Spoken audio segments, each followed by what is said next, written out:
These buckwheat crackers start with raw buckwheat groats. Rinse. Cover with cold water and soak 6 to 12 hours. Sprouting activates enzymes to break starch into sugars. Those sugars help the crackers brown and crisp.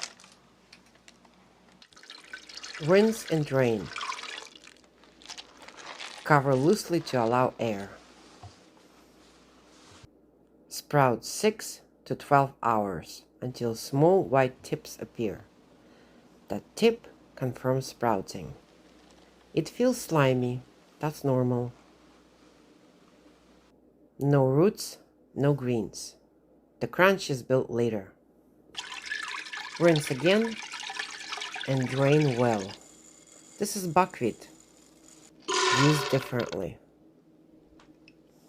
Every cup of dry groats yields 2 cups once sprouted. Place 2 cups in a blender. 1 cup of water, half a teaspoon of salt.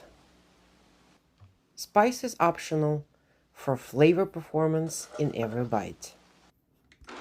Blend until completely smooth, thinner than a pancake batter. Took several attempts to get it right. Thickness decides the result. Line 2 large trays with parchment paper. Divide evenly. Spread thin, almost too thin. Keep it level. Too thick and the surface dulls. No sound. This is cracker base. Top with sesame, pumpkin, sunflower seeds, or everything bagel mix. The base carries the sound. The seeds add the chew.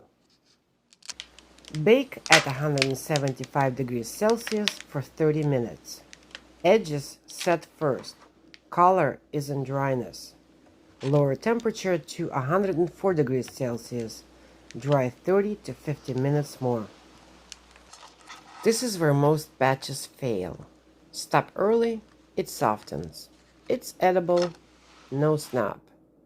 No one writes home about it. Crunch isn't flavor. It's a full sensory load from one source. Sound is the difference. Thin, dry, controlled. Remove from the oven. Transfer to a rack. As it cools, the surface sets. Store in a sealed container. If sprouting is weak, confirm the buckwheat groats are raw. Roasted groats will not sprout. To improve sprouting rate, add properly diluted food-grade hydrogen peroxide to the soak-in water. Chart on screen. If you can make them fast enough, sprout extra. Freeze in 2-cup portions. They defrost quickly. Blend when needed. Now bake it. A sprouted buckwheat cracker.